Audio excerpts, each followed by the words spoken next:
everyone. I'm Dr. Katie Fagan from the school here at Stuart Country Day School, and I wanted to welcome all of you. Thank you for joining us this evening.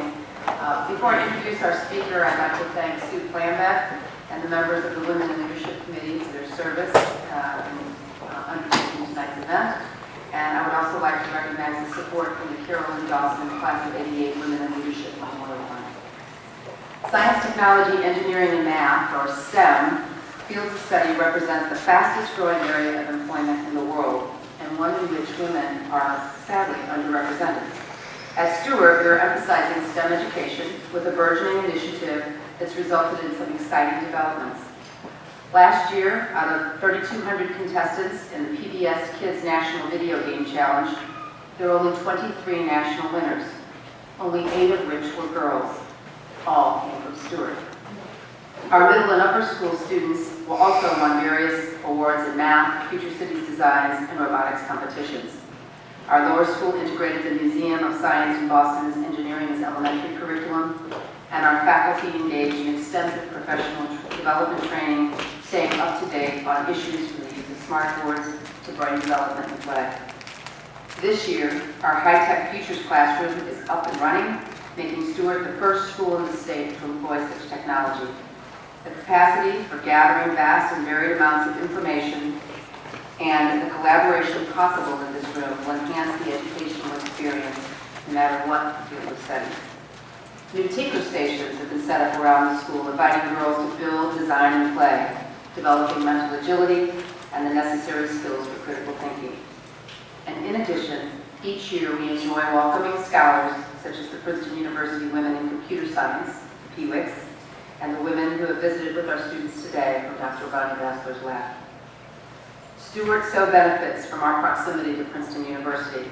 Last year we were fortunate to have 4 university professors serve on our STEM task force, helping us launch our new STEM initiative. And that is how I came, actually, to meet Dr. Bassler, who's with us this evening. Molecular biologist Bonnie Bassler is not just an outstanding scientist, but she also embodies several of the characteristics we aim to develop in our girls, such as a deep respect for intellectual values, a desire to improve the world, and more critically, the confidence to make it happen. Bonnie Bassler is a member of the National Academy of Sciences and the American Academy of Arts and Sciences. She is a Howard Hughes Medical Institute investigator and a Squibb Professor of Molecular Biology at Princeton University. She received her BS in biochemistry from the University of California at Davis and a PhD in biochemistry from the Johns Hopkins University. She performed postdoctoral work in genetics at the O'Loran Institute and then joined the Princeton faculty in 1994. At Princeton, Dr. Bassler teaches both undergraduate and graduate courses. She currently chairs the university's Council on Science and Technology as a passionate advocate for diversity in the sciences. She's actively involved in and is committed to educating lay people in science. Dr. Bassler has received numerous awards and recognitions, some of which include the MacArthur Foundation Fellowship, often referred to as the Genius Award, the American Society for Microbiology Eli Lilly Investigator Award, Princeton University's President Award for Distinguished Teaching, the Wiley Prize in Biomedical Science for her paradigm-changing scientific research, and the 2012 UNESCO L'Oreal Women in Science Award for North America. Dr. Bassler is the current chair of the American Academy of Microbiology Board of Governors. She is a member of the National Science Board and was nominated to that position by President Barack Obama. The board oversees the National Science Foundation and prioritizes the nation's research and educational priorities in science, math, and engineering. Dr. Bassler is also chief editor of the annual reviews of genetics and editor and associate editor of several other academic journals. She provides leadership to several academic, government, corporate, and charitable organizations, including the National Academies Board on Life Sciences, the Howard Hughes Medical Institute Science Education Committee, the Discovery Communications Science Channel Scientific Advisory Board, and the National Academies of Sciences, National Institute of Health, Pew Charitable Trust, and the MIT Whitehead Institute. As you can tell, we are especially pleased to welcome her to Stuart because she can, single-handedly eliminate the stereotypical image of a stodgy, aging male scientist. Please join me in welcoming tonight's Women in Leadership Speaker Series speaker, Dr. Bassler.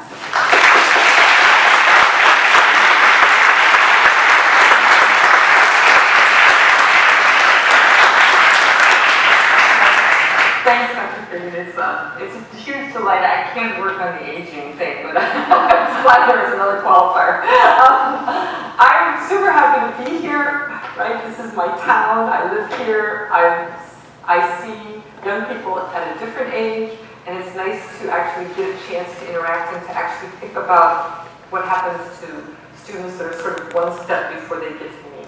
And so it's just been a magical, magical time interacting with Stuart, and I'm really fortunate to have been invited to be a part of this STEM initiative. And so I'm not actually sure what I was supposed to do tonight, but so what I thought I would try to do is try to tell you about how fun it is to do science, how important it is to do science, and I'm a scientist, but then you can use your imagination, and I mean math and engineering as well, and try to tell you about it from my vantage point as both a scientist, mostly a scientist, but a little bit in the policy arm that thinks about how science happens in this country. But my initial beginning to think bigger than my own science actually started at Princeton. And so what I thought I would do is show you how I got into this idea of just Americans in science, but especially girls and women in science. So I run what's called the Princeton Council on Science and Technology, which you heard about. And we are supposed to oversee science and technology classes at Princeton. And so when Shirley Tillman, who's our president, asked me to take this over, this was 5 or 6 years ago, to be the chair of it, I thought, well, I'm a scientist, we should collect data and see what's going on here. And so what's lucky about Princeton is they survey everybody all the time, right? So there are tons of data at the registrar that we can find out just about how the students feel about science, what's happening in science, what the classes are, blah, blah, blah, blah. So there was a gazillion pieces of data, and this is the one that has stuck with me for the last many years. So if we ask the seniors, so these are graduating seniors from Princeton, they're asked a bazillion questions. What do you think about this? What do you think about that? So if you ask them, do you think to be a successful person in life? That's the question. Do you need to write effectively? Well, 70% of them think yes, right? Do you need to think analytically and logically? Well, yes, they do think that. Do you think you need to use quantitative tools? Not so much. Do you need to understand the process of science and experimentation? No, 20% of them. And do you need to evaluate the role of science and technology in society? 20%. This includes the scientists and engineers that were graduating, right? So you can imagine that the 20% of kids who answered yes to that actually are the scientists and engineers, right? So somehow, people that graduate from Princeton, and what is interesting is that we've looked over the entire country, this is very typical of any school you would go to. Young people think you have to be able to write, you have to be able to think, but you don't need to know about anything in science or technology to be a citizen. So that's sort of alarming, given that we live in a scientific and technological society, right? And then what we also noticed, we're deeper in these data, that when we looked at what the kids take, what do they take? The ones that aren't going to be scientists or engineers, all clustered into these few classes that have very low standards, low quantitation. They're the easy gut classes. Those exist at Princeton too. And then the worst part, if it can be worse, right, is that then what happens when students come to Princeton, 25% say they want to be humanists, 25% they want to be social scientists, 25% want to be scientists, and 25% want to be engineering. Almost 50% of those kids that have said, I really want to be a scientist or an engineer, in the course of their time at Princeton, leave science and engineering for humanities and social sciences. That's fine. Kids are supposed to be exploring in college. The problem is that zero go the other way. And so if they really were exploring, they'd be moving all over. And they don't. So what we end up doing is graduating 25% scientists and engineers, for total. Right? And so I think that as a scientist, as a person who loves science and thinks there's nothing more interesting or fun than one could do with his or her life, right? I find that really sad. And what I think is important important for tonight's talk is not that these are Princeton kids. I've already told you this is any college, but you are sending them to us like that, right? And so this is for the parents, is that these kids come, someone has already told them that science is too hard, too boring, it's only for old white men, right? And they come and they're scared already, and so they don't feel, even at a place like Princeton, that they can explore and excel in science, math, and engineering.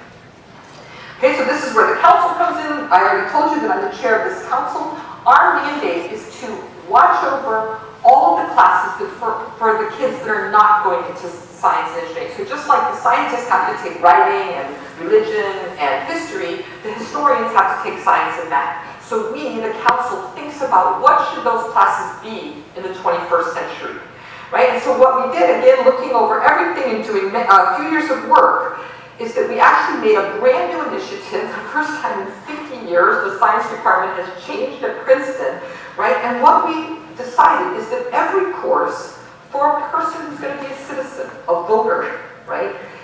And these are not the science courses. We believe the scientists, can decide what they should put in their courses. These are for the general ed requirement, right? That every course has to have some essential skills in scientific literacy in it. That is, we do believe that a person that graduates from our college does have to know some science. So to my mind, they need to be able to tell the difference between Fox News data and data from the New York Times Tuesday section or NPR, right? So the kind of skills that one needs to just evaluate, should I believe this or not? Or what should I make of these data that confront me in my life?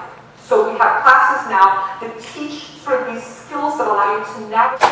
The other thing we did was to change all of these classes from just teaching science, teaching facts, to try to make them relevant to what's going to happen in a person's life. So now these classes, the one I teach from DNA to human complexity, so you get to learn about your own genome, energy, the environment, pharmaceuticals, right? Classes that have real either policy components or societal components are going to light these kids up in a way that they're going to actually be relevant to what they're hearing about in the world, like classes on food and food opportunities and food problems, so things like that.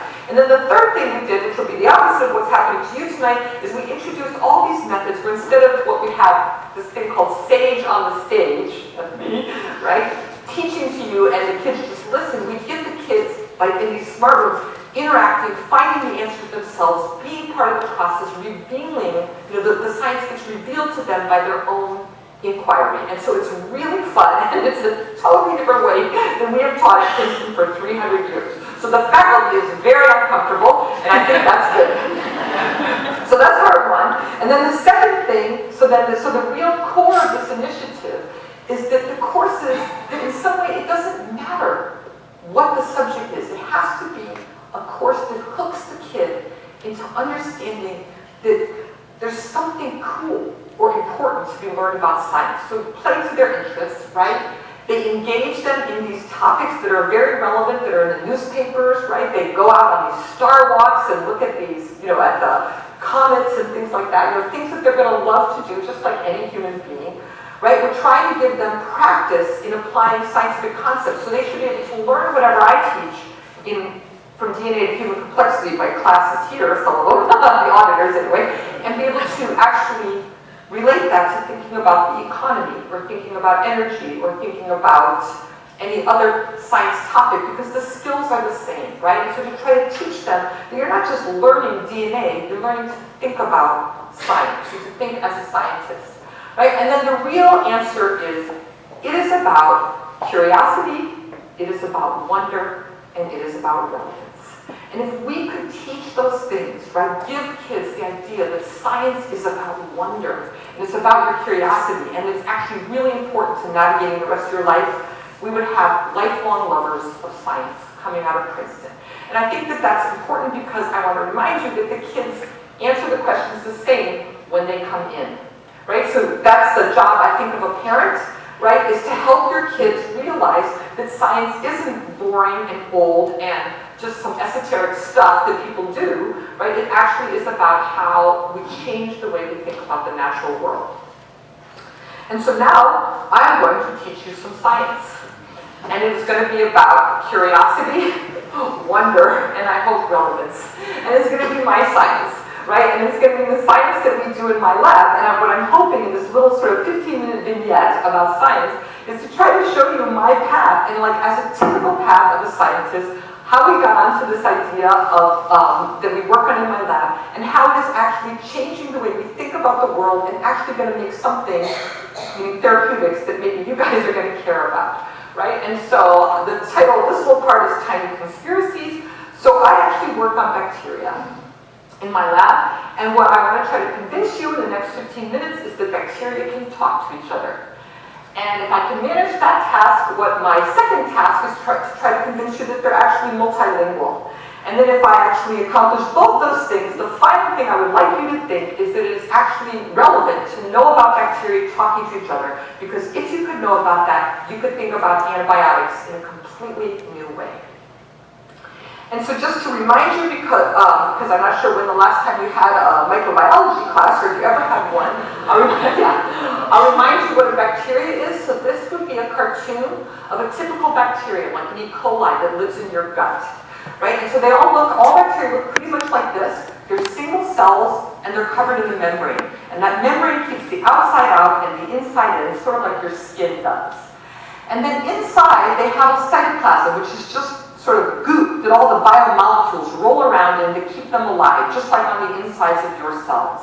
And then what's important about bacteria is that this blue stuff, this is their DNA, their genetic information.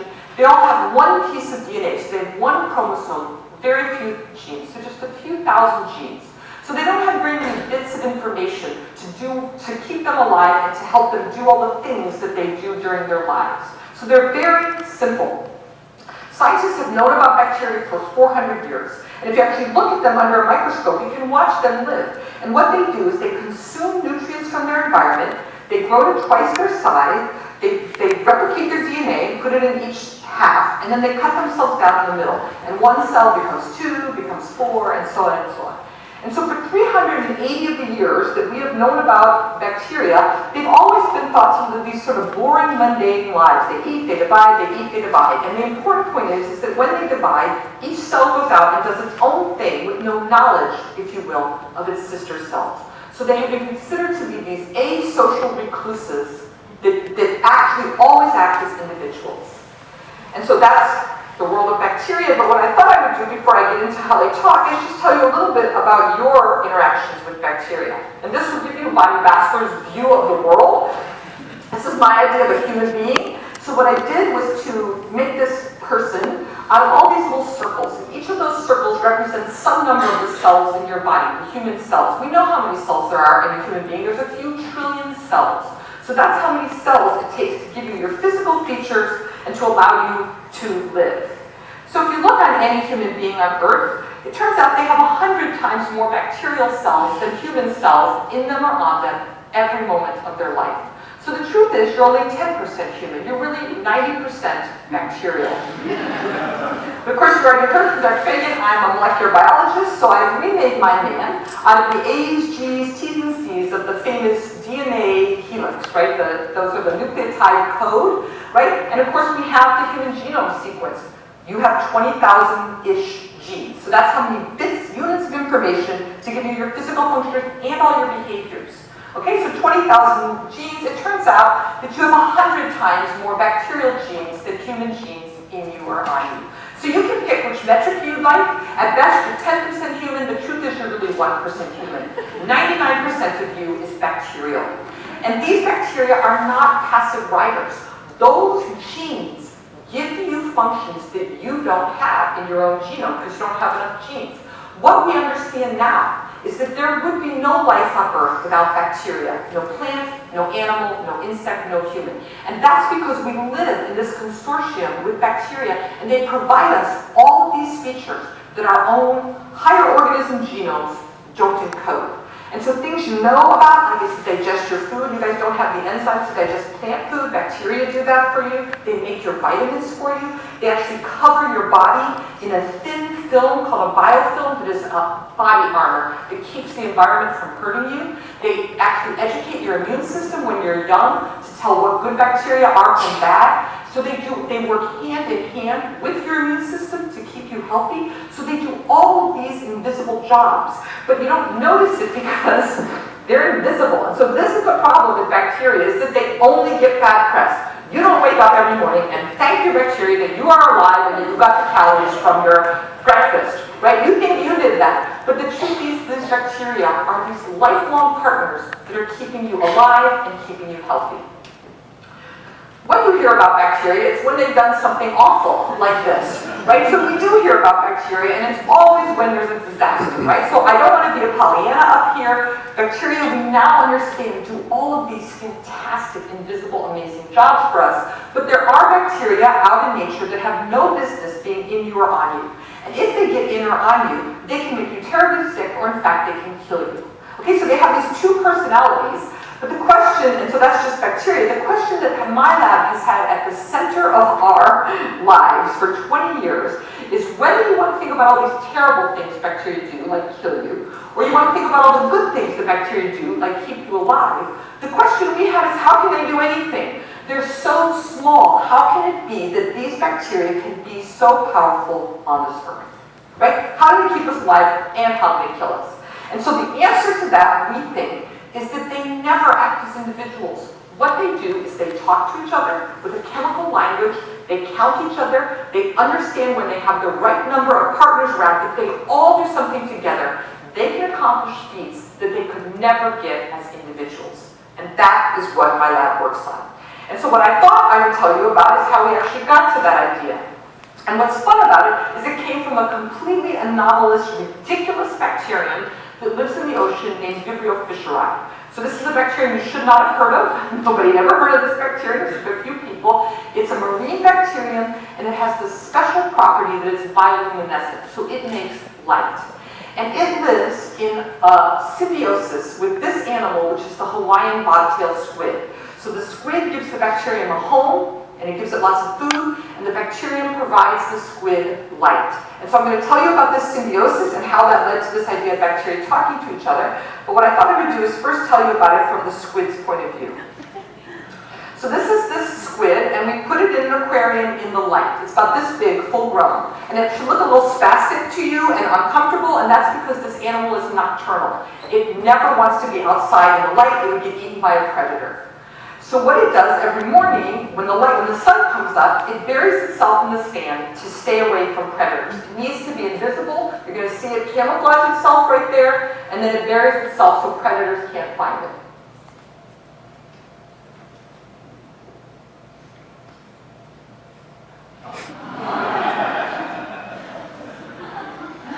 It's thorough. It's serious about being invisible. And now it's going to retract its tentacles.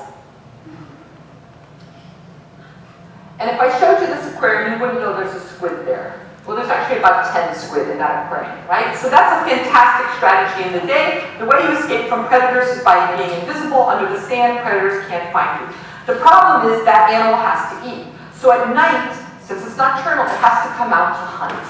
And so this animal lives just in shallow, sort of knee-deep water. And so, since it's just living in these couple feet of water, on bright nights when there's lots of starlight or moonlight, that light can penetrate the depth of the water that the squid lives in. So if it was just swimming around, it would make a shadow. So this is where the bacterium comes in. The squid has now turned the squid on its back, and what I hope you can see are these two glowing lobes of a specialized light organ that the squid has evolved that house cells per mil. It's in there like a paste of bacteria, and I told you that this bacteria is bioluminescent, so it's making light. And so what happens is that when the squid comes out at night, it's got a sensor on its back that can detect how much starlight or moonlight is hitting its back, and then it has a shutter. It's just its ink sac that it can open and close over that light organ. So it senses how much starlight hits its back, then it opens and closes this light organ, so the amount of light coming out of the bottom, which is made by the bacteria, exactly matches how much light hits the squid's back, so it doesn't make a shadow. So it actually uses the light from the bacteria to counter-illuminate itself in this anti-predation device. So this is sort of like the stealth bomber of the ocean, right? It's cloaked in this invisible device, it goes around and hunts, and nobody sees it and eats it. Okay? So that's how the symbiosis works, but it turns out that the bacteria also can sort of tell when it's day and when it's night. So it turns out that the bacteria only make light when they're at high number. And the way that they know that is that they talk to each other with a chemical language, so that they only make light when they're at high density and can make enough light that is useful for the squid. And so now if I go to this bacterium's point of view, if this is my cartoon of a bacteria, when Vibrio fischeri is alone, or it's out in the ocean, it doesn't want to make light. It wants to have the program of gene expression going for acting as an individual. So it's doing its own thing, but among the things that it's doing is it's making and releasing a small molecule that you can think of like a hormone. That's these red triangles. We call it an autoreducer. And so what happens is when the bacteria are alone, right, they're in a big world, they release this molecule and the molecule floats away, and so they can't detect it. And that tells them, you are alone, do individual behaviors, and that means don't make light. But then what happens is as the bacteria grow and divide, so say they're in this light organ of this squid, I think I missed that meeting. Anyway, so then what happens is when the bacteria grow and divide, since they're all making a share of this molecule builds up outside of the cells exactly in proportion to cell number. And when the molecule hits a certain threshold level, the bacteria detect it, says there's neighbors around, and they all turn on light in unison. So the bacteria tell when they're alone or tell when they're in a group by whether or not this molecule is there. And if we go back to this squid, what happens is that I told you the bacteria make light, right? And so then the squid goes about its business at night hunting. But then the real trick to this is when the sun comes up and the squid buries itself, like you saw, it has a pump. It's attached to its circadian rhythm. So it pumps out like 95% of these bacteria. And so now these bacteria are dilute, and that little molecule is gone, so they stop making light. But of course, the squid doesn't care. It's asleep in the sand. And as the day goes by, the bacteria grow and double, the molecule accumulates, and only at night is there enough there that the light comes on exactly when the squid needs it. And so this is how the squid keeps this culture fresh for all of its life and keeps this anti-predation device working. So that's how it works both from the squid's perspective and from the bacterial perspective. And so we were curious about this because it was the first time that we had ever had evidence that a bacterium could do something in unison with a neighbor. Right? And what was so fantastic about bioluminescence is we could just see it. Right? So the bacteria told us they were doing this as a group by making visible light. So that made this invisible world visible to us. And so we're geneticists, we wanted to understand how does that work. And so what we did was we made mutants that were goofy for bioluminescence and just cloned the genes. And what we found was that there was a protein, a gene and a protein that made that hormone, the autoreducer. And that diffuses out of the cells. The more cells there are, the more that stuff there is. And then we also found that there was a receptor sitting on the cell surface. It looks just like the hormone receptors in your cell surface. So it sort of spans the cell membrane and has a piece outside to detect something that's happening out here, in this case the buildup of this molecule, and then its sort of fanny is on the inside of the cell. And so what happens is when that molecule binds the receptor, just like your hormones bind your receptors, information comes into the cell, and the cell does something different. In this case, the bacteria turn on light. And so you can see it's really simple. The way that they know each other are there is by measuring the concentration of this molecule, and that tells them that's a proxy for cell number. And so, okay, that's great, this bioluminescent bacterium talks, but what was so interesting, and the reason I get to come here tonight, is because this isn't restricted to just some ridiculous glow-in-the-dark bacterium that lives in the ocean. What we have found over the last 20 years is that all bacteria do this. We have now found these circuits in hundreds and hundreds of species of bacteria. And the kinds of behaviors that get turned on are not always bioluminescent. Things like virulence, things like toxin production, things like biofilm formation. So the idea that I was telling you before is if a bacterium gets in you, the stupidest thing in the world it can do is to start secreting its toxins, right? If it's a pathogen. Nothing's going to happen to you. You are huge relative to this bacterium. But if instead, the bacteria, and furthermore, these toxins are red flags for the immune system. But if the bacteria wait, and they count themselves, and they recognize that they all release their toxins together, they're going to be able to overcome a huge host. That is a fantastic strategy from the bacterium's point of view. not from ours. And so now we have dozens and dozens of clinically relevant bacteria that have these circuits, and they turn on all kinds of genes that bacteria need when they're in a group, but not when they're alone. And so now we have a fancy name for this stuff. We call it quorum sensing. The bacteria vote with these chemical votes. This is very good for 2 weeks from today. The vote gets counted and they go along with the outcome of the votes. And they act as enormous multicellular organisms, and they carry out tasks that they could never accomplish if they were acting as individuals. So we do a lot of chemistry in my lab, and so we started to ask, well, what are these words that these bacteria are talking with?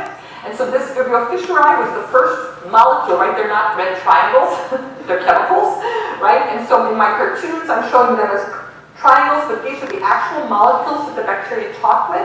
And so what I did here was just put a smattering of different species and the molecule that each one talks with. And what I hope you can see is that they're all identical, the left-hand part, but this right-hand part, these are carbons, are just a little bit different. And so what that does is to confer exquisite species specificity to each of these molecules. So each of these molecules interacts with its partner receptor and no other. So these are private, secret languages that bacteria have to talk to their siblings and count their numbers. Right? So what I mean is if I take the Vibrio fischeri molecule and put it on agrobacterium, nothing happens. Likewise, the agrobacterium molecule doesn't affect Vibrio fischeri. So these are species-specific molecules that let the species do something as a group. And of course, I told you the kinds of things they do very often have to do with pathogenesis. So once we got that far, we started to think, this is a great system if you live in this squid. But most bacteria don't get to live in this one-to-one association. They live in huge mixes with hundreds or thousands of other species of bacteria. So that's called a biofilm. So for example, this is your skin. This is what your skin looks like under a microscope. And every one of these different shapes and sizes is a different species of bacteria. And so what we thought at that point is like, if it's really true that these molecules are species specific, how do bacteria count when they find themselves in this kind of a situation? And so we thought, well, maybe quorum sensing could be more sophisticated than what we had been thinking about up to that point. And so what we decided to do is to look at a cousin of Vibrio fischeri. So there was a Vibrio we knew about called Vibrio harvii, which is a bioluminescent bacterium. It lives in the ocean. It only turns on light at high cell density, but it's free living. And so we thought if this bacterium is free living in the ocean, it maybe it encounters all kinds of other species. And so if we studied its quorum sensing system, we would understand how a bacterium that navigates a changing world, not this nice squid house, works. And so this is for the students today. This is the experiment they did. So to take this picture, this is obvious lab propaganda. And so to take this is just a flask. These are some Petri plates, and all we did was turn the lights off in the room, and this is what we see, right? We're not doing anything to the cells. They simply make this light when they talk to each other. And so what's so great, and I've already alluded to this, is we can just make mutants, right? Play them out on these Petri plates, turn the lights off in the room, and look for bacteria that aren't making light when they should or are making light when they shouldn't. And that's how we found everything I told you about and everything I'll tell you about, right? So this is like a monkey could do this. People say science is too hard. In my lab, if you can just turn the lights on and off and look at a Petri plate and say that one is glowing and that one isn't, you're done, right? Not hard, right? And it's beautiful, right? To go in there and find those broken bacteria and figure out what's wrong with them, right? So we did this with Vibrio harvii, and what we found was that it had an intra-species communication circuit, but what was interesting was it had another circuit. So what we found was a second enzyme that made another molecule, and it had a partner receptor. So there were two languages. And all of this information comes into the cell to tell it to turn on light and hundreds of other genes that underpin group behaviors. And so what we wondered then is, well, what's the point of having two systems? If these molecules don't encode different information, having two quorum sensing systems isn't better than one.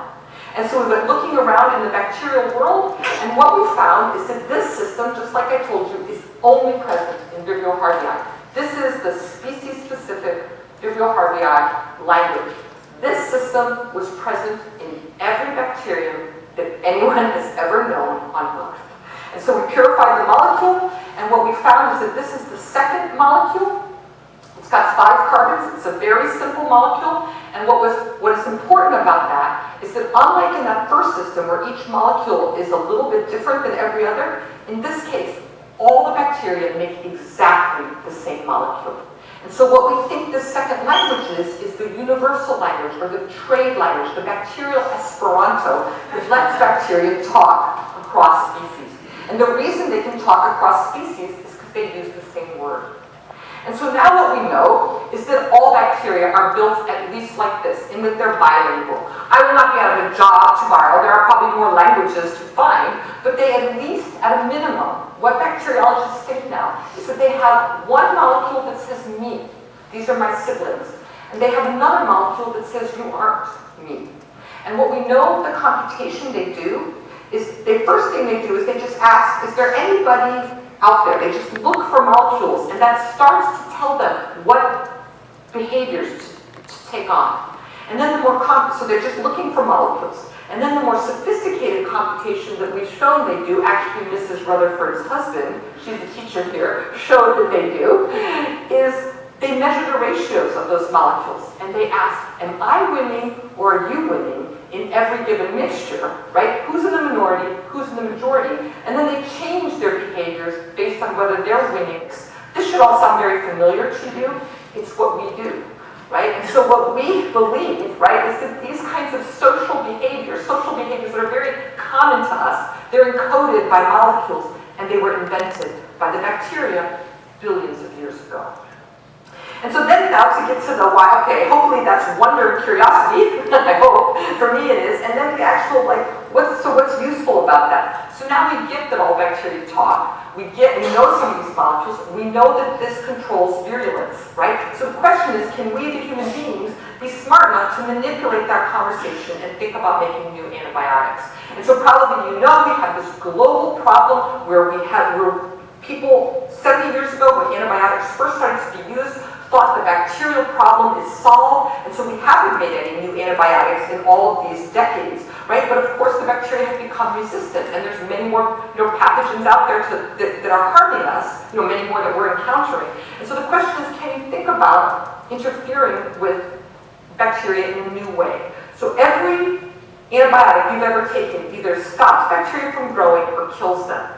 And so they get resistant to those. And so the question is, could we do behavior modification, right? So could we interrupt their communication, make bacteria that can't talk or can't hear, and those could be new therapeutics. And so sort of the two ways that we've done this is sometimes, right, when you go, your physician knows what's wrong with you, right? So you want, for example, a Pseudomonas-specific drug. So in that case, you would like to target the intra-species communication system, right? You know what's wrong with you, you want to stop that bug. Sometimes when you're sick, your physician doesn't know what's wrong with you, and so you get treated with a broad spectrum antibiotic. So what we thought is maybe we'd like to target this interspecies communication system and go for the commonalities in the hopes that we could make an anti-quorum sensing molecule that works against lots of bacteria. So we've actually made analogs of each of these molecules, right? And in fact, you can turn these bacteria off from talking in a test tube, and it turns out that you can actually turn them off in an animal. And so the experiment that we recently did was I just put the second molecule there, the logic is the same, is we have virulent bacteria and we know that they kill this mouse. We're supposed to put yourself there, a mammal, right? So these pathogens kill the mouse. The bacteria we're working on is Pseudomonas. And what we've shown is that if we add these what I'll call anti-quorum sensing molecules, these mice live, right? And so in fact, we think this is not a drug yet. It's sort of the lead molecule that's making us think there's actually merit to this idea. And that even though this came from this crazy place, this squid and this glow-in-the-dark bacterium, right, in these 20 years, it has actually led to the first molecules and one of the first new, actually, ways to think about treating infections. Right? And so we're really happy about that, and we're very delighted to actually work in that very applied space to see if we can make these safe and effective and actually make drugs out of them. And so what you're supposed to have learned from the science part, that I hope you didn't know yet, is that bacteria talk to each other. Obviously they don't have language like we do, they have chemical language, right? But it is language nonetheless, it's just a different mode. Right? They are multicellular. Bacteria were the first living organisms on this planet. right? We know that they got here, they arose in evolution right after oxygen arrived on the planet, so they've been here for 4 billion years. They invented multicellularity, and so what we think in our studies is that we learn about how bacteria perform group behaviors, right? We hope that will help colleagues who work on higher organisms and think about how groups of cells work with their studies, because the skeletons of these information processing circuits are preserved in higher organisms. So by studying bacteria, we think we're helping people that study higher organisms as well. With the 2 molecules that I showed you, I hope that you think bacteria can distinguish self from other. That's what your cells do. It's not like your kidney and your heart cells get mixed up all day or ever, and that's because different chemicals tell those groups of cells what to do. That's what the bacteria did. Again, we think that that got invented a long time, evolved a long time ago, and the principles are there for people who work on humans. And so then, of course, we have this idea that we can develop strategies to impede harmful bacteria. But to go back to the beginning of the science part, most bacteria you encounter are keeping you alive, right? They just never got any notoriety for that. And so the other thing we're doing in our lab is trying to make proform sensing molecules. Maybe if we could make these bacteria work better in our guts, maybe that's in our cells, in our gut, that's the real way forward for therapeutics. Like we can stop having this adversarial relationship with bacteria and actually promote the good ones at the expense of the bad ones. And then of course there's all kinds of industrial uses as well, which is that we use bacteria as machines to make us products. And so we'd like to make those things better. So proform sensing has a place there.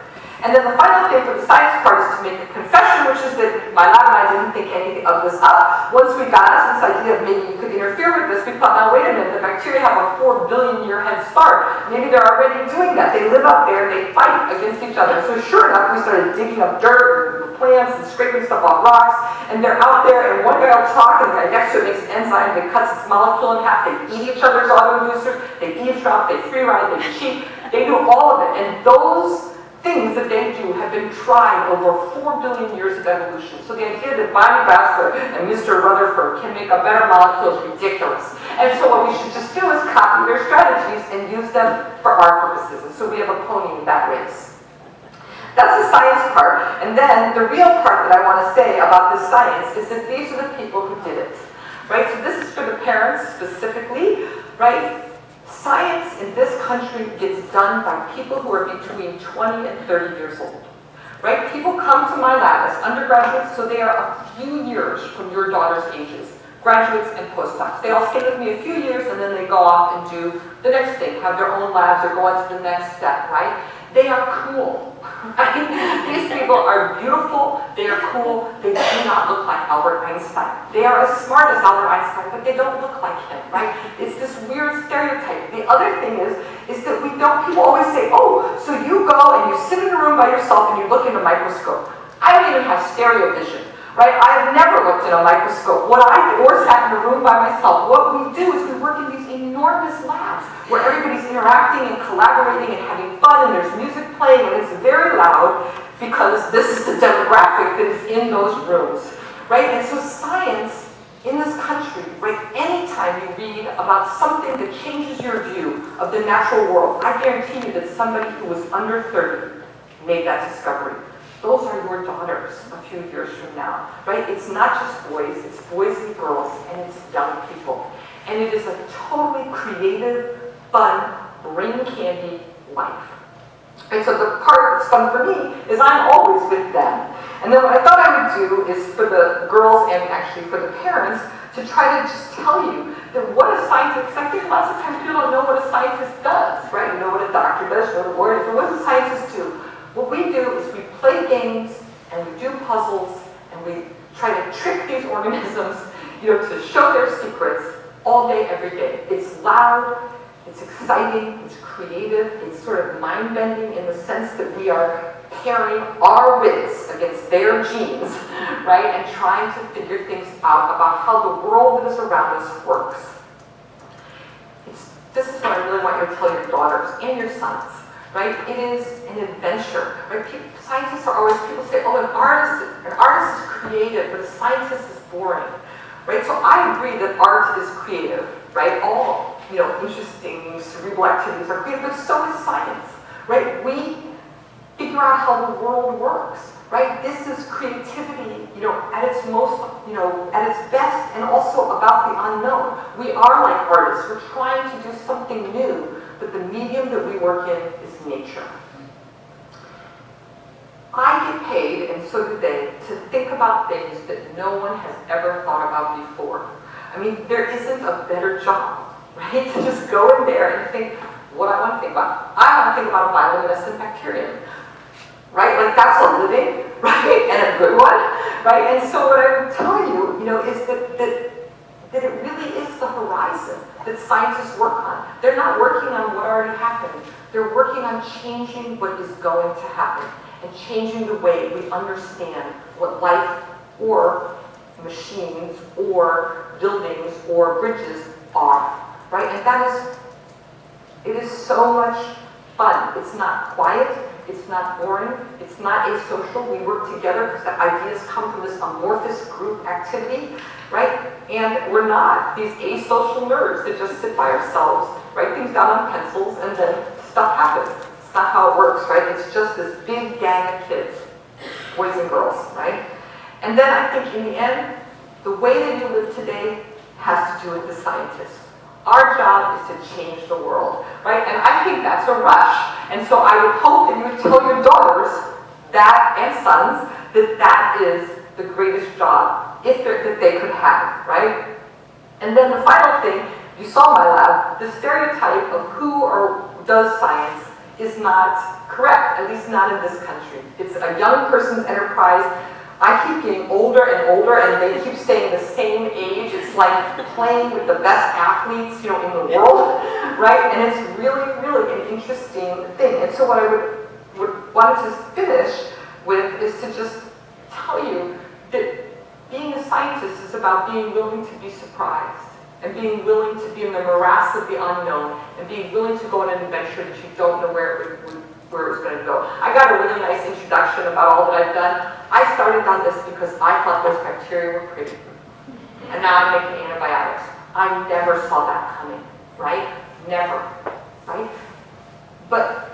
And I also want to say to the parents is that I was not particularly good in school. My parents were thrilled I was not in jail by the time I was 18, right? I was not very good in science, and I'm very bad in math. But science is a forgiving enough, or I should say a welcoming enough field that it takes all kinds of different packages in a person that can be a winning combination.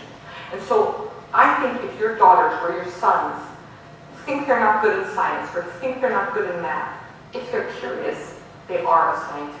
But if they're willing to learn from other people, they are a scientist. I am still being taught math constantly by my colleagues who are quantitative because I'm bad at it. And yet, I'm a really good writer, and that is useful. I'm a good communicator, that's useful. And so these packages that make a scientist, I don't know what that package is when you're looking at your kid, because no one would have thought this package that you heard about from Dr. Fagan was that when I was a kid. Okay? C student, especially in science and math. But someone didn't discourage me. Something that is hard or challenging doesn't mean it's not right for you. It means it can challenge you your entire life. That's the job I have, right? I'm never going to get sort of bored, ever, right? Right? I can't get enough of it. And I think to have, when you're 50 years old, to run to work, to find out what that surprise is the most privileged life a person can have. And then I just want to give a few other features, and the girls that I talked to today, I'm sorry for the repeat, but what I would also say, that besides doing science, right, just so you want to think about, so I am a few years of your daughters, right, no difference, right, I was this girl that liked playing in the dirt and ended up in a lab, right? And so what is really cool about being in science, besides the part that I told you, where we work on this kooky stuff, where we actually think we're doing something that's useful for humanity, that I get to work with these amazing young people, right? You also have to be a teacher and an ambassador of science. So I spend more than half of my lifetime not at Princeton. I spend it there. Occasionally I let them come with me, right? But these are all work trips.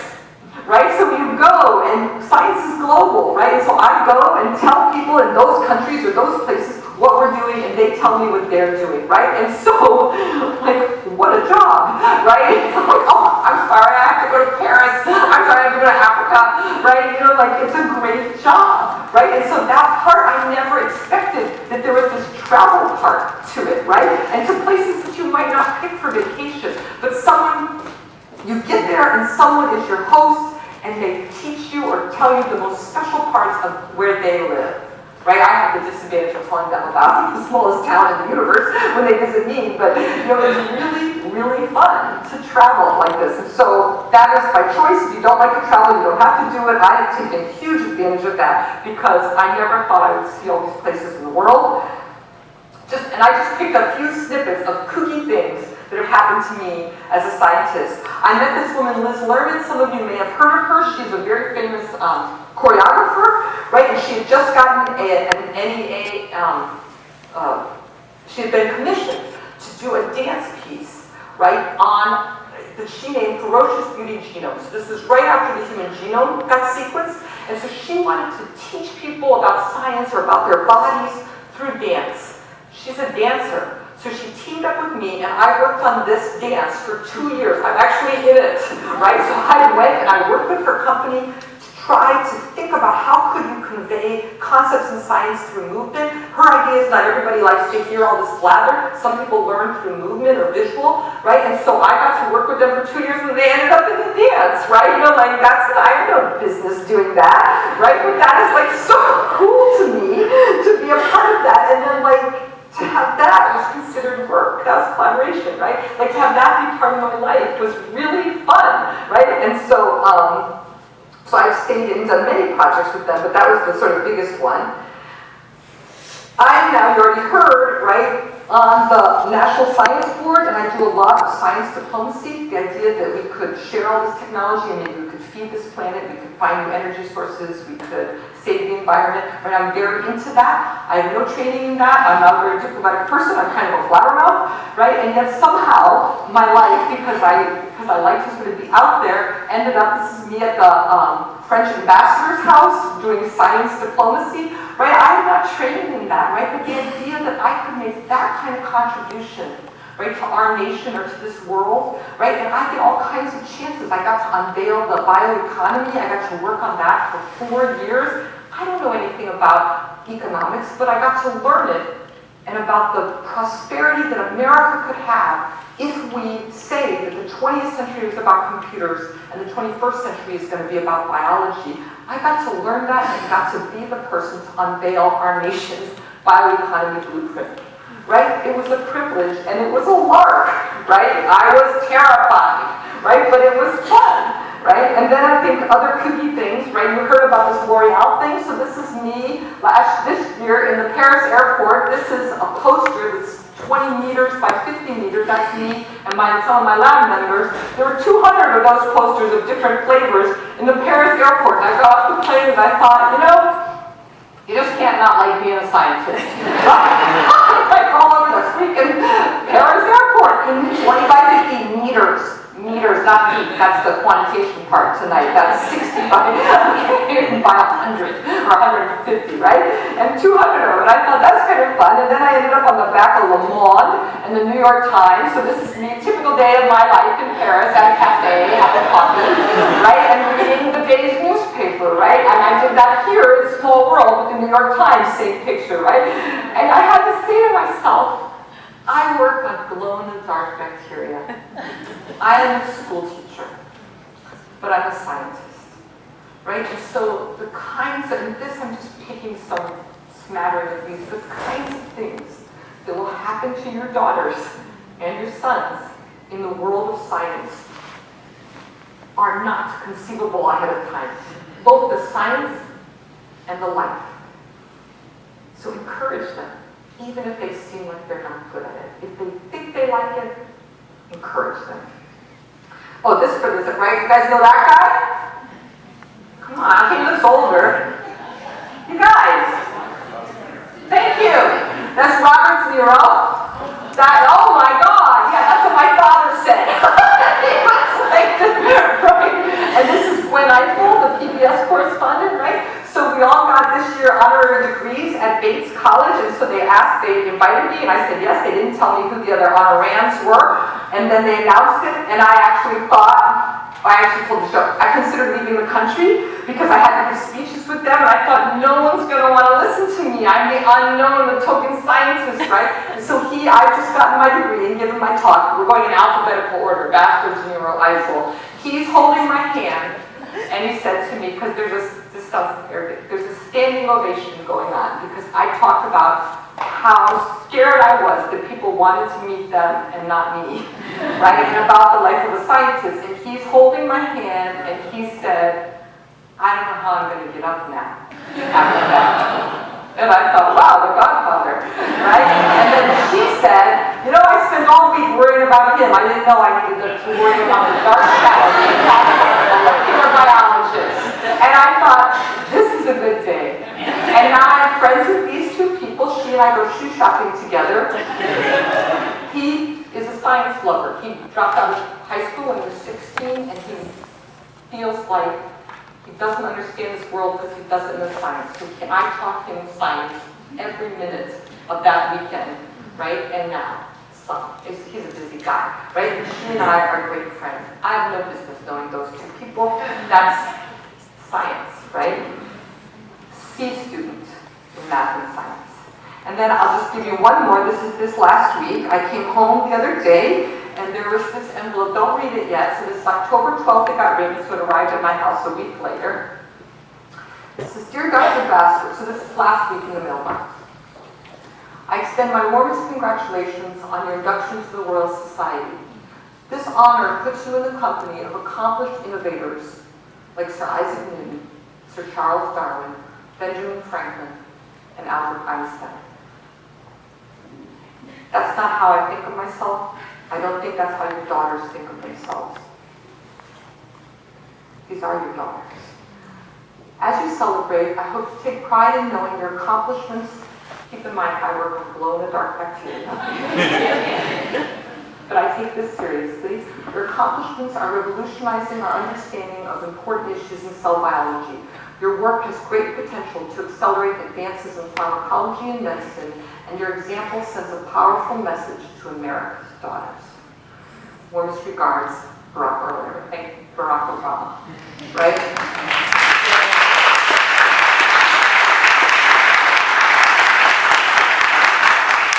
To my mailbox, right? I don't think of myself as, as a message for America's daughters. I'm kind of a goofball, right? Did I say that? I'm a person that just is happy. I love my life. I'm lucky to be a scientist, but I actually think that I might be that. Some of what's in that letter, right? And I think your daughters can be that person 20 or 30 years from now too. If you just help them a little bit to think science is great to know and great to try. And so I guess I'll finish by saying give it a try. And I also want to say this is for the parents and the daughters and the sons.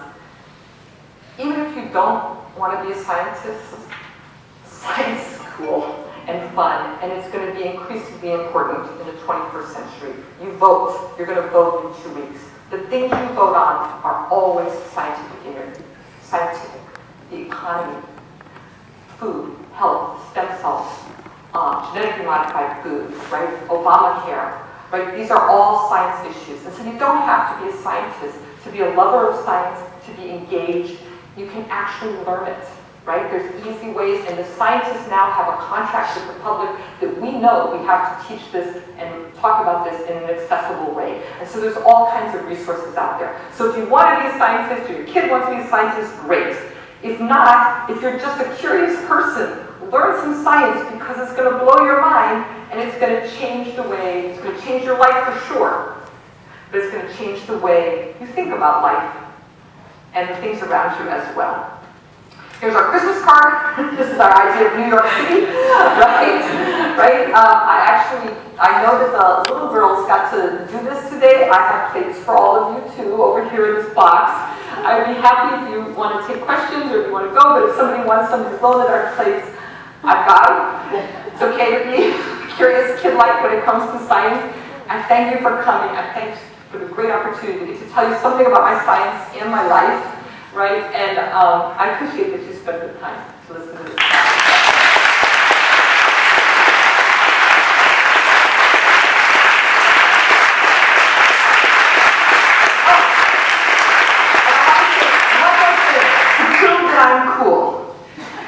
dance teacher is here. My aerobics class is here. Wait a minute. The clowns are here. The clowning outfit I interact with is here. And so your daughters will have a life if they go inside. I hope I'm not letting anyone else leaving out, but like some of my elements are here. You have questions?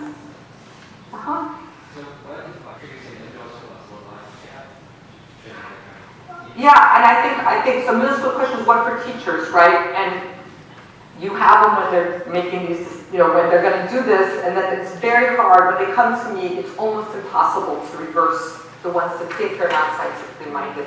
And so I think that I am totally into this active learning and this that they find the answer themselves, by, you guys do this, think, pair, share questions, and little, clickers, and this whole way that they find the answer themselves, because I think the confidence, that's really what it is, especially for girls, right, is that they worry that they're wrong. They worry to say something stupid, and so that lack of confidence, right, is a killer, right, and I am not a confident person. I have an internal monologue that's been going all night about, you can be better, you can be doing this better, you miss it, and so I think that helping them realize that you don't even have to be confident. That's part of it, that you can get the answer, right? And then I think the other thing is that just the non-discouragement.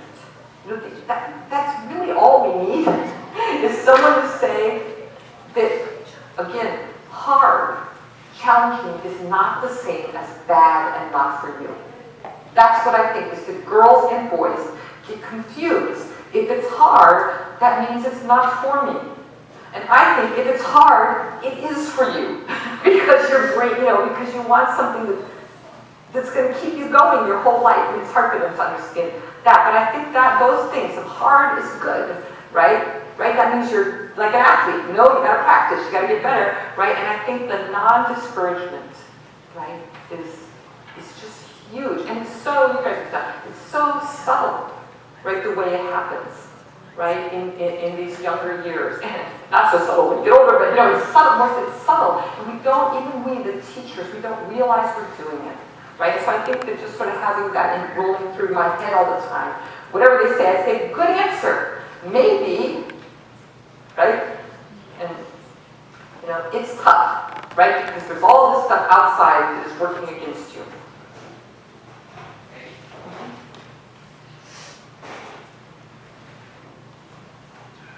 Oh, yeah. How did your parents, did they push you into science, or what was it like growing up for you? Yeah, so there's no scientists in my family. I came from a kind of middle class family. My parents were the first ones to go to college ever. And so I will say that my mother grew up on a farm, my father grew up sort of in a factory family, and they went to college, each of them,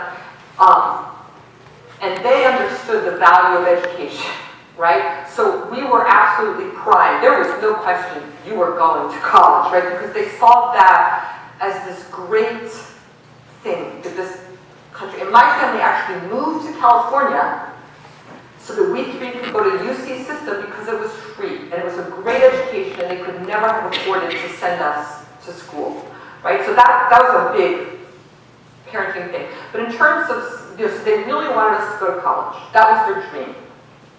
And so we were pushed in some way, to get to that goal, right? But not to go to Harvard or Princeton, UC Davis, right?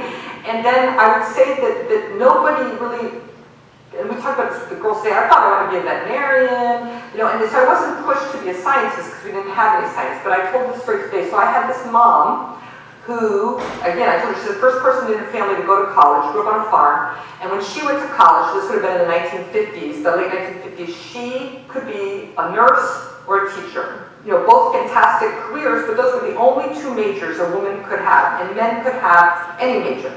And I remember when I was 14 or 15 years old, she said to me, Bonnie, I could be a nurse or a teacher. You can be anything. And I don't know why I remember that one thing, of all the many things my mom said to me, but that, I just remember in my head, as I'm going to college, you can be anything. You can be anything. You can be anything. You know, just once. It wasn't like she beat that into me. And so even when these sort of subtle discouragements that you're talking about, you know, I sort of had this like little mantra, you can be anything. And I don't want you to think that that made me a confident person, but it did give me this little feeling. If my mom says I can be anything, then I can be anything. That's what moms do, right? And so somehow I just wasn't discouraged enough, right? You know, even though I wasn't a particularly good science or math student, and so I just kept going, right? But it wasn't like I was pointed to science, because we just didn't have that in our background. Oh, wait, sorry, one more thing. And, you know, and always, like, why can't you be a real doctor? You know, to my grandmother's dying day, take my blood pressure. You're a doctor, take my blood pressure. Right? And so, and you know, my father, what am I supposed to write on this Christmas card? Right? Why can't you be a real doctor, you know? So, you know, and so part of it was just because I want to. Part of it was you. You know, and so anyway, so still, you know, I don't want to, you know, they didn't understand what I was trying to do either, right? Because who knows what a scientist does? So, you know, even this family, right? Yes, I'm sorry.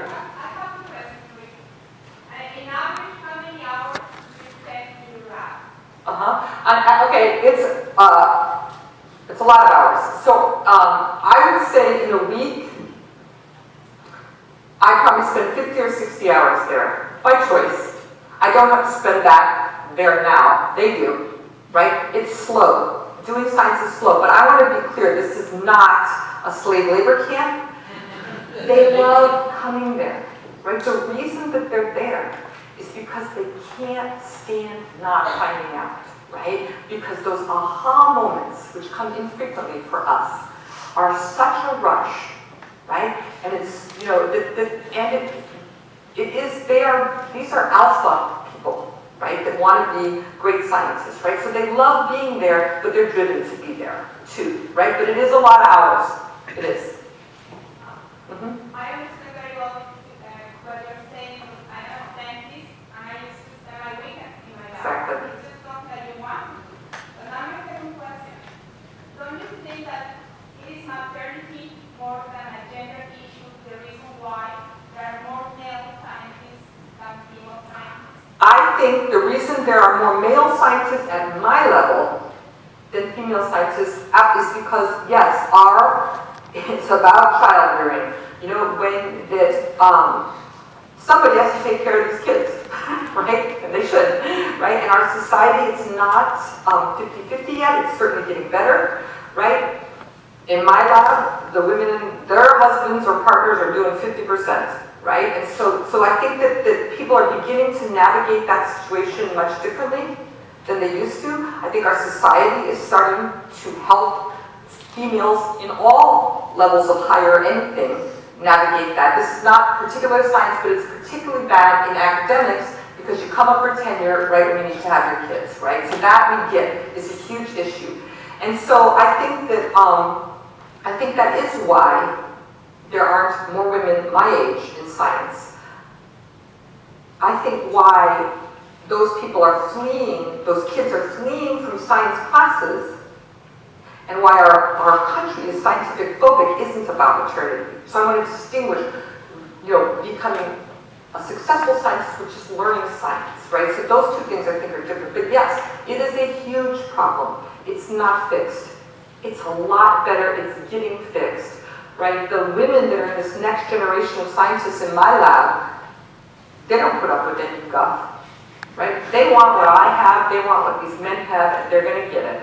Right? And they're going to figure out with their partners how they're going to raise fantastic kids and be successful women scientists, right? But you are right. That is the hurdle, is that even if you guys do a great job, and we know we graduate 50%, you know, in biology and starting in some of the harder, you know, what I would call drier sciences, we graduate 50% undergraduates, we graduate 50% graduates, and then they disappear, and that age is obvious. That's not fixed, but it's getting fixed. Can you, this is a town that takes studying very seriously, and I guess as it's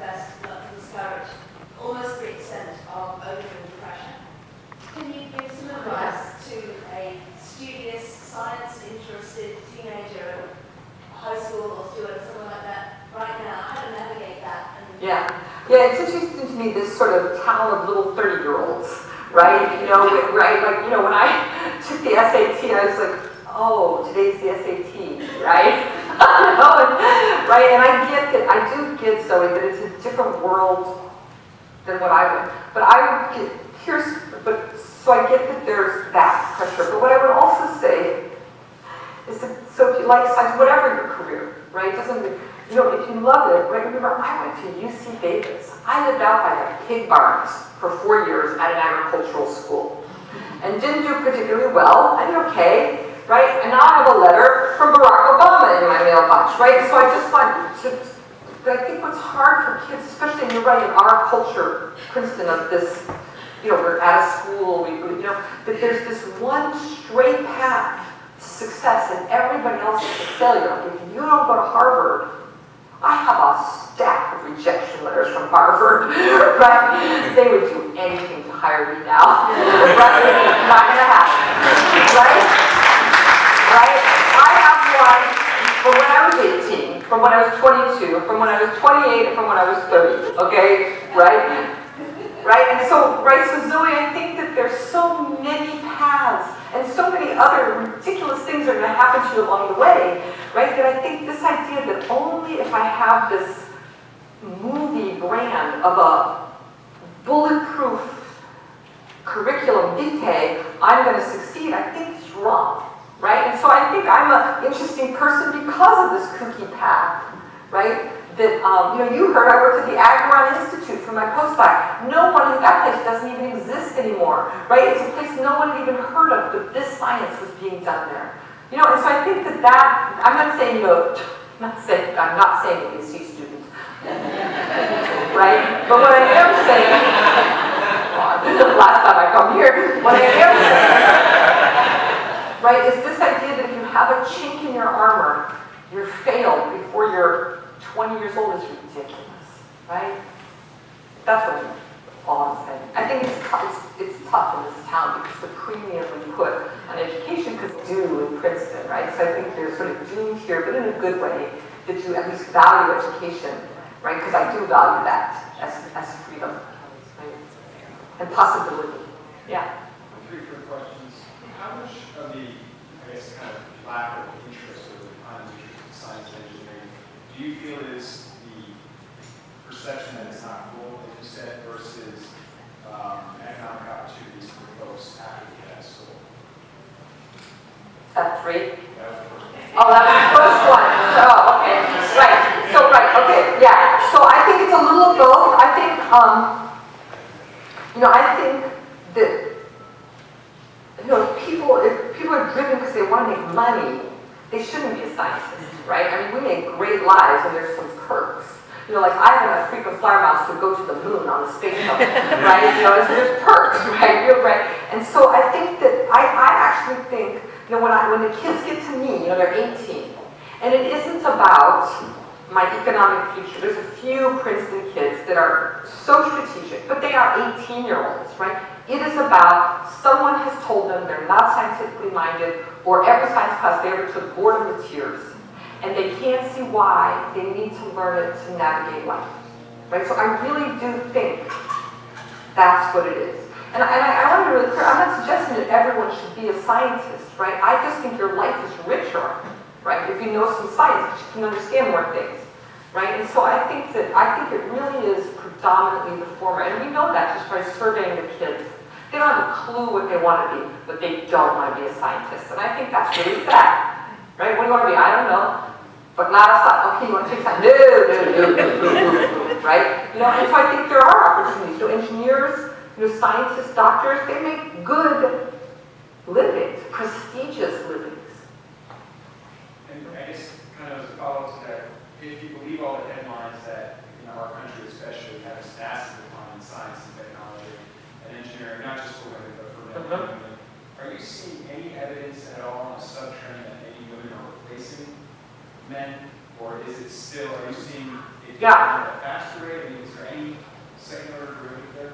No, I think that what you're saying could happen, and this sounds terrible. You know, the women get, you know, in countries not like ours, where being a doctor or being an engineer or being a professor isn't prestigious. The women fill those jobs, right? It's not that we can't do it, right? It's that it's a male-dominated world, right? And so I do think that your idea is interesting. That as it's interesting when you read the headlines.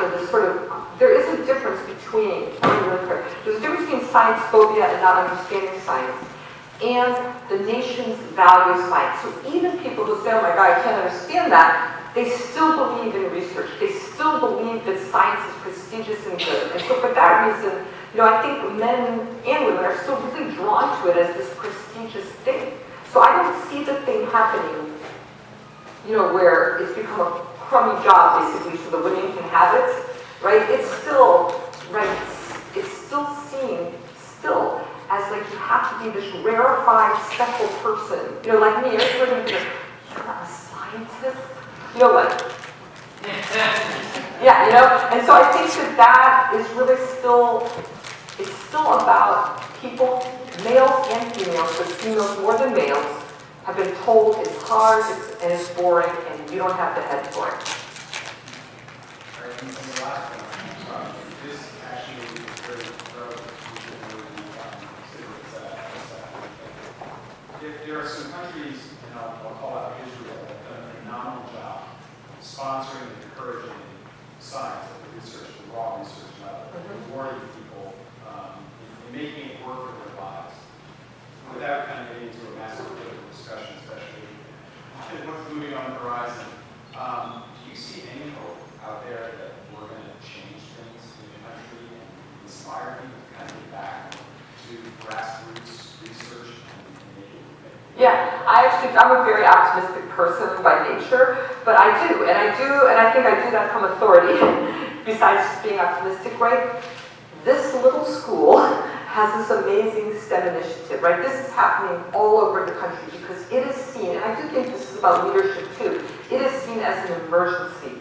Not an emergency because people don't love science, an emergency because prosperity of America depends on it. That's fine reason for me, right? And then the science teachers, and I mean at all levels, right? There's a whole body of evidence now about how to teach science and that we've been doing it wrong, that we can engage these kids, right? So I think it is a crisis, I think it is epidemic, right? But I think every kid you say, right, is going to come through the ranks, and so I do think that what I think did happen is that the scientists got a wake-up call. That by being in the bunker and not being out there in the lay public, not engaging in how we're going to teach them, we're going to make ourselves irrelevant. And the taxpayers pay for what we do, right? And so I think the last 10 or 15 years have really gotten so the scientists, for our own reasons, right, are in it. The younger scientists in my lab understand that the social contract of a scientist is 1 foot in the lab and 1 foot out in the public. That's why these young women from my lab were here today, right? They do that stuff all the time. And so I think that that's just part of what we do now, and it's going to take a long time to percolate through society because we're behind the 8 ball here, but I think it actually is happening. I'm actually really, really optimistic because something is happening, right? And I just want to say that I also think, and again, I don't mean to make everybody a scientist, but I think, if you learn some science, if you became a politician or a writer or an artist or a dancer, right? Knowing some science would be great to bring to the table, right? And so not everybody has to be a scientist, they have to be scientifically minded. And I think we can begin to win that battle in the schools. Right now, there's a lot of education information going on at the younger level. But at least for my generation, people that aren't really at the beginning to describe that or have a STEM program, how do you tell people who've been under the whole life of a bad grade in a subject, you should pursue it? How do you say to people that they can change what they've been told rather than earlier? I would say only you are going to live your life, right? If there's something you love and you want to do and you're 17 years old, who cares? I mean, I know that sounds tough, right? You need to nobody but you is going to live your life, right? And I would also say, if you go in and maybe you don't quite get there, do you die from that? No. You get a different good job, right? I think that, right, that these are, how do you know what you really want to be till you've done it anyway, right? And so I think that this idea that you got a bad grade and the rest of your 80 years on this planet are, driven by something you won't even remember next year, right? I think, like that I get what you're saying. There's a lot of noise, and people do mean the best. They're trying to channel you because your parents, whatever, they all want you to be successful in their, right? Right? But what you want to be is happy, right? That's a kind of success, right? So I just think, like, if you're interested in it, right? Life is short and life is long. I think it's short when you're doing something really interesting. I think it's long when you're doing something really boring, right? And so, I think, like, in a year, it doesn't matter what they say, you're going to be at college, right? So, they don't even need this, they don't even need to tell you anymore, right? But I think I do agree with you that the internal confidence to say I'm not going to listen to that is tough because they're older, they're wiser, they've been around the block, right? But I think, I think you just say that this makes me happy too. That's a good answer that a parent would like to hear. Because they do want you to be happy. They just think they know what that means for you. Right? Should I let you free? Thank you for coming.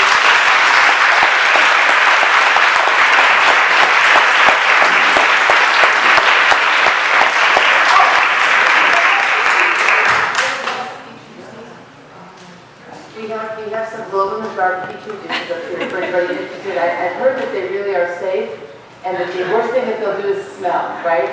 Is that correct? No. They're not. You don't have to take them. You don't have to pander to me. If anybody wants them, they're here. They're cool.